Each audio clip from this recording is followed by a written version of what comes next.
Today, I want to take you into the hidden world beneath our feet, where beauty and danger exist side by side.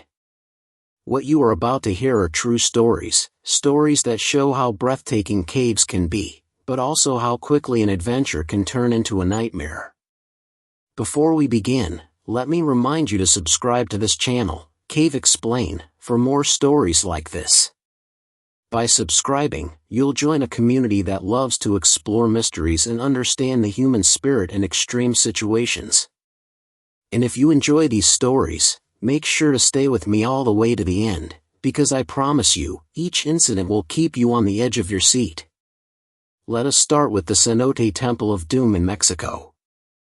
On August 17, 1997, a young diving instructor named Eduardo Mendez led a group of 5 tourists into one of the most mysterious sinkholes in the Yucatan jungle.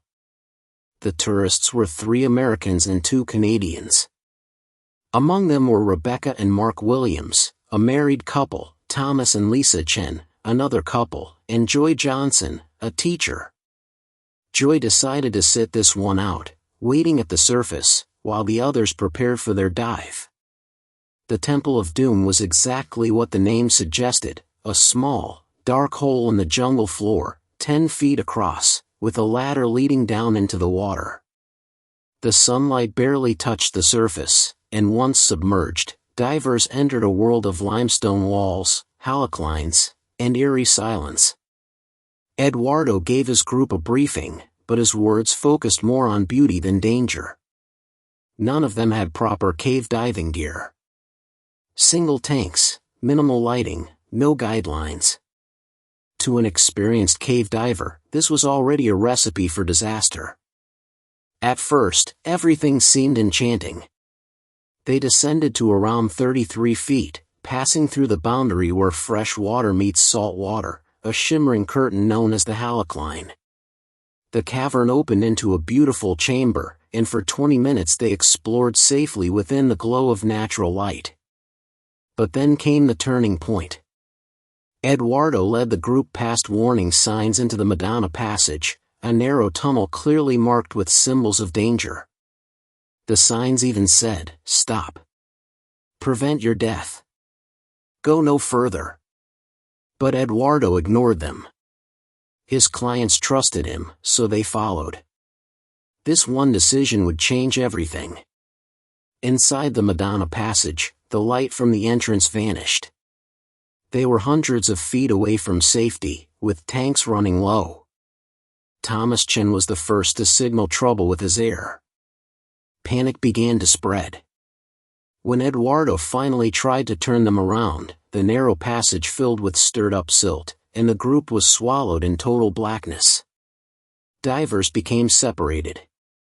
Eduardo reached the cavern zone alone, nearly out of air, and realized the others were missing.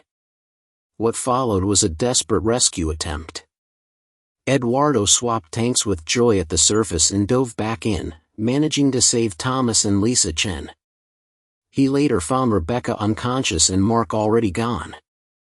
Despite emergency care, Rebecca died that evening, leaving only the Chens and Eduardo alive. The Temple of Doom had lived up to its name. This story sets the stage for everything we are exploring today, how caves can shift from mesmerizing beauty to deadly traps in a matter of moments. Now let's travel to Colorado, to Falk Cave near Denver, where, in March 1996, 3 friends named Randy, Sam, and Eric ventured underground for what they thought would be a day of fun. For Eric, this was his very first caving trip. The cave had a notorious passage known as the Crack of Doom, a name that already warned of danger. They entered with little more than flashlights and curiosity. The cave quickly pressed in on them, forcing crawls through jagged rock. Eric, inexperienced but determined, followed his friends until they reached the Crack of Doom itself, a slot so tight that getting stuck was almost a certainty. Eric tried to push his way through, but he slipped headfirst, wedged upside down. His body was trapped, pressure bearing down on his neck and chest. Each attempt to move only made things worse. Sam and Randy pulled desperately, but nothing worked. Eric's breaths grew shallow, and panic filled the cave. Randy scrambled out to call for help. Soon, local caver Jim Neely arrived with a rescue team. Drilling was too risky, so they tried another method, coating Eric's body with Vaseline to reduce friction. Imagine the tension in that cave: cold, damp air, rescuers working in silence, knowing one wrong move could be fatal. Slowly, carefully, they coated him inch by inch, until finally, with one last pull, Eric slid free. Exhausted but alive, he walked out of the cave. This incident was a reminder that inexperience combined with tight passages can so easily lead to tragedy, but luck and fast thinking saved him. Moving forward to January 24, 2011, we find ourselves in Chatron Cave. For young adults went in for exploration, unaware of the test that awaited them. The cave had an hourglass-shaped passage with a 90-degree turn. One of the young men attempted it headfirst. His grip failed, and his leg folded painfully against his body, leaving him completely trapped, upside down, head against the stone floor. His companions struggled, pulling with all their strength, but nothing worked. Minutes stretched into hours as blood rushed to his skull, causing blurry vision and confusion. Help eventually arrived in the form of an experienced caver named Jerry Bowen and his son Stephen. Stephen, being smaller, crawled in to help. With chisels and patience, he worked away at the rock. Imagine being there, every strike of the tool echoing in that tight, suffocating space. The man had slipped deeper, complicating everything. But teamwork prevailed. With a push from Stephen and a pull from above, his leg finally came free. After nearly 8 hours underground, he emerged into the night air, alive but shaken. This was another reminder of how fragile the line is between life and death in caves. The dangers continue in West Virginia, where, in November 1985, a group of friends entered Culverson Creek Cave. Recent rain had caused flooding, making the passages slick and dangerous. Inside, they encountered a massive boulder blocking the way. Some chose to squeeze through gaps, while others climbed over. Eric Slagle, an experienced caver, chose the left path. That decision sealed his fate.